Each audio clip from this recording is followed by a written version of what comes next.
Welcome back. आप देख रहे हैं प्रॉपर्टी गुरु और अब बारी है आपकी प्रॉपर्टी से जुड़ी लीगल प्रॉब्लम्स को सुलझाने की। और इसके लिए आज हमारे साथ स्टूडियो में मौजूद हैं लीगल एक्सपर्ट उदय वावेकर। उदय जी, बहुत स्वागत है आपका प्रॉपर्टी गुरु में। तो आइए उदय जी के साथ आपकी उलझनों को सुलझाते हैं। हमारे पहले कॉलर है विकास श्रीवास्तव, उन्होंने फोन किया उड़ीसा से। विकास जी, पूछिए अपना सवाल।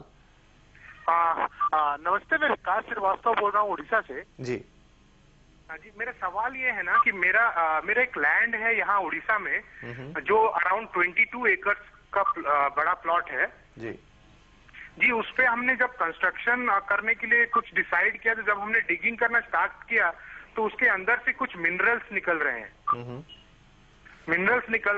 तो फिर हमने जो लोकल जो तहसील ऑफिस है, वहाँ तहसील ऑफिस में बात किया तो उन्होंने बताया कि ये जो लैंड है ये गवर्नमेंट की हो जाएगी एंड गवर्नमेंट आपको गवर्नमेंट रेट पे कर देगी। तो मुझे जानना था कि मेरा ऑप्शंस क्या क्या अवेलेबल है, और अगर कुछ रिजर्व है तो क्या मैं उस रिजर्व को यूटिलाइज कर सकता हूँ फ्यूचर में, और एल्स क्या मुझे माइनिंग लाइसेंस वगैरह मिल सकता है कि मैं इसका माइनिंग करूँ।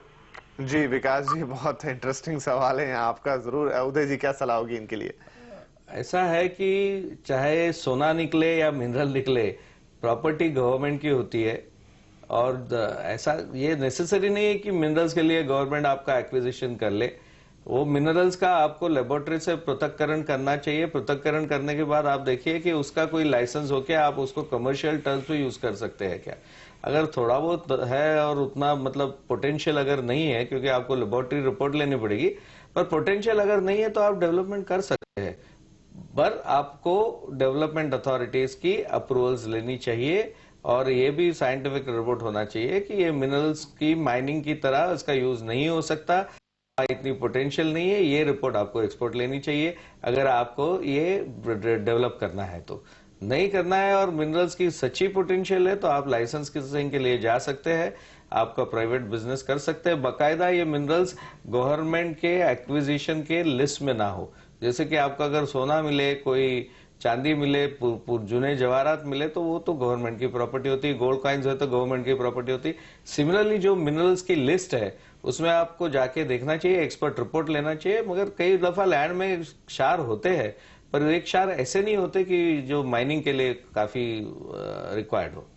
चलिए, लेकिन चूंकि आपकी जमीन उड़ीसा में है और वहां पर काफी सारे माइंस हैं, वहां की काफी सारा मिनरल्स प्रोड्यूसिंग स्टेट है, तो फिर भी जैसा यहां पर उदय जी ने आपको सलाह दी कि एक बार आप फिजिकल रिपोर्ट उसकी जरूर लें कि क्या वास्तव में वहां पर अंदर बहुत बड़ा स्टोर है वहां पर मिनरल्स का, तो ठीक है। लेकिन थोड़ी बहुत मात्रा में अगर निकल रहे हैं तो आप उस पर कंस्ट्रक्शन कर सकते हैं। इन्हें जियोलॉजिस्ट का रिपोर्ट लेना, हाँ, या आपको एक जियोलॉजिस्ट का प्रॉपर रिपोर्ट लेना होगा, लेबोरेटरी टेस्ट कराना होगा, और उसके बाद आप कोई फैसला इस पर करें।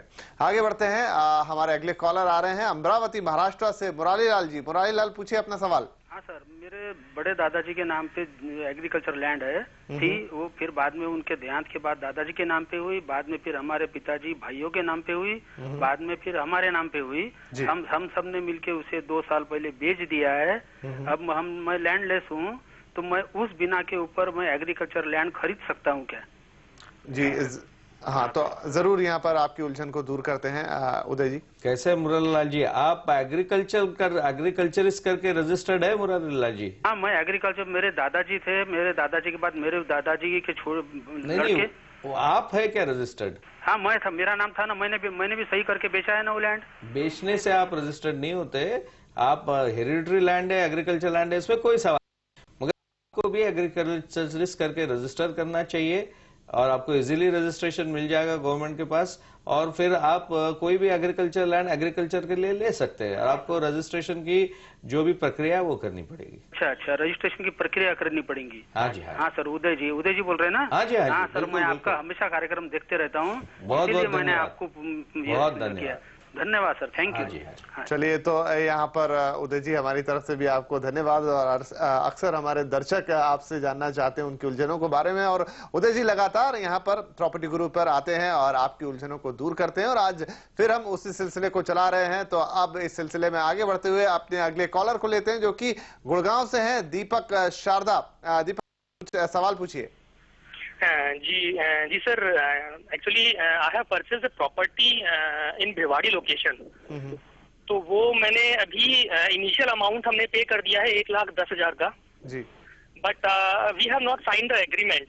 सो वन थिंग इज दैट कि हमें जो इनिशियली कमिटमेंट हुए थे कि हम आपको सेल्स एजेंट के थ्रू डिस्काउंट भी हमें देंगे, but now they are not giving the discount. मतलब वो फोन ही पिक नहीं कर रहे हैं, we are not getting the proper response from them. तो वो एक उस केस में जब हमने एग्रीमेंट साइन नहीं किया तो will get the money back. Uday ji क्या सलाह होगी इनके लिए? शारदा जी, आपने जो पैसे दिए, एडवांस दिए, उसकी रिसीट है आपके पास वो प्रॉपर्टी की? जी रिसिप्ट है हमारे पास। हाँ, तो कोई दिक्कत नहीं है। आप कंज्यूमर फोरम जो ग्राहक मंच आपके यहाँ है पंजाब में, वहां जाइए, वहां तकरार गुजारिश करिए। कंज्यूमर फोरम के सामने आपको जल्दी न्याय मिल सकता है। या तो आपका एग्रीमेंट उन्हें पूरे पैसे लेकर रजिस्टर करना पड़ेगा, क्योंकि कोई भी डेवलपर या सेलर अगर एग्रीमेंट बेचता है और एग्रीमेंट नहीं करता तो कानूनन ये गैर कानूनी है, सेवा में त्रुटि भी है। तो आप ग्राहक मंच पे जाइए, नहीं तो आपको रिफंड सूद के साथ और साथ मिल सकता है। और ये आपके लिए सबसे आसान तरीका हो सकता है।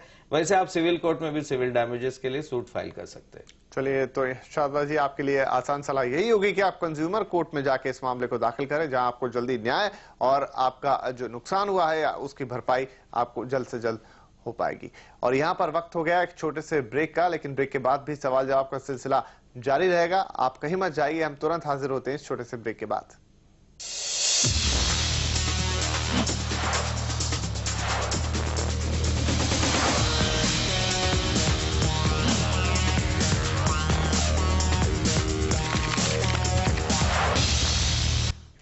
Welcome back. आप देख रहे हैं प्रॉपर्टी गुरु, जहां पर हम आपके कानूनी उलझनों को सुलझा रहे हैं और इसके लिए हमारे साथ बने हुए लीगल एक्सपर्ट उदय वावीकर। तो आइए एक बार फिर सवाल जवाब के सिलसिले को आगे बढ़ाते हैं। बात करते हैं अपने अगले कॉलर से, जो है ब्रजेश साहू साहब, जबलपुर से फोन किया है।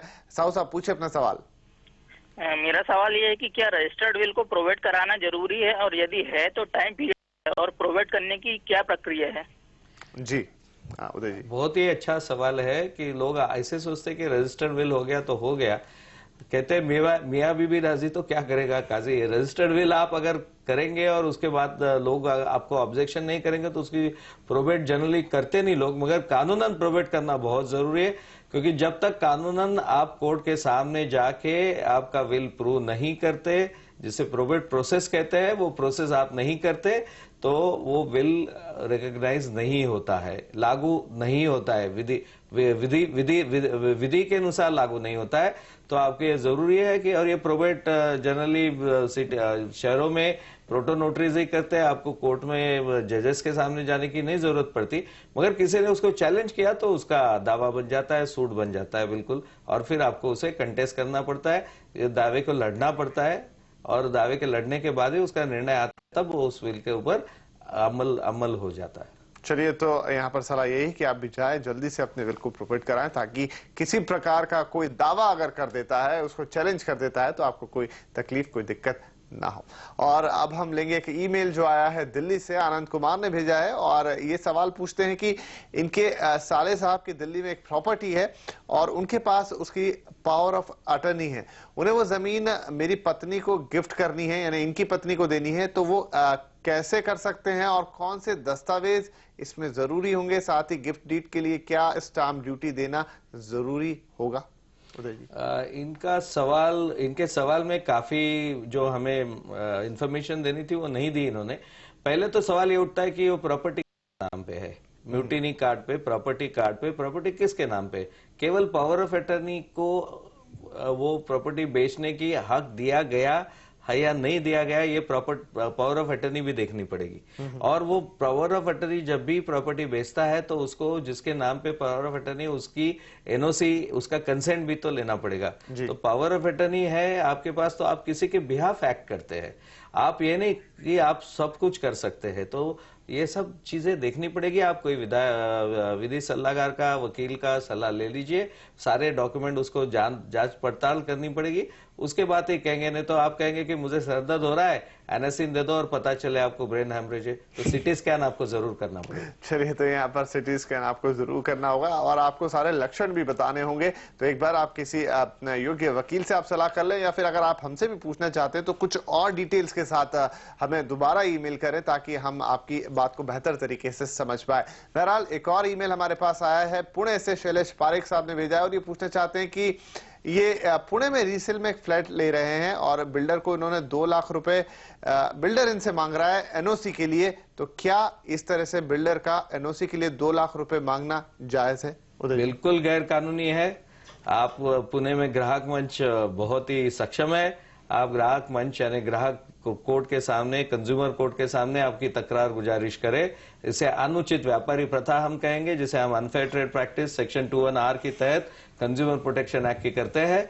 आपको एनओसी तो मिलेगी, साथ में मुआवजा भी मिलेगा और जो भी आपको मेंटल हैरेसमेंट हुआ है, मानसिक त्रास हुआ है, उसके लिए भी मुआवजा मिल सकता है। चलिए, तो यहाँ पर बिल्कुल साफ है कि बिल्डर आपसे एनओसी के लिए पैसे नहीं मांग सकता और आप इसकी शिकायत कर सकते हैं बाकायदा। और न सिर्फ आपको एनओसी मिलेगी, आपको जो तकलीफ हुई है मानसिक तौर पर, जो हैरासमेंट आपका हुआ है, उसके लिए मुआवजा भी मिलेगा। लेकिन इसी सवाल के साथ अब हम कानूनी सवाल जवाब के सिलसिले को यहाँ पर खत्म करते हैं। उदय जी, आपका बहुत शुक्रिया, आप आए और आपने हमारे दर्शकों के सवालों के जवाब दिए। और साथ ही प्रॉपर्टी गुरु का आज का एपिसोड भी यहीं खत्म होगा, लेकिन अगले हफ्ते आपसे फिर मुलाकात होगी। देंगे आपको कुछ नए इन्वेस्टमेंट ऑप्शन, साथ ही आपके लीगल सवालों के जवाब भी। तो आप अपने सवाल हमें ईमेल कीजिए pg@moneycontrol.com पर। हाँ, आप अपना पता और फोन नंबर जरूर लिखें ताकि हम आपसे संपर्क कर पाएं। फिलहाल आज के लिए इतना ही, दीजिए इजाजत, नमस्कार।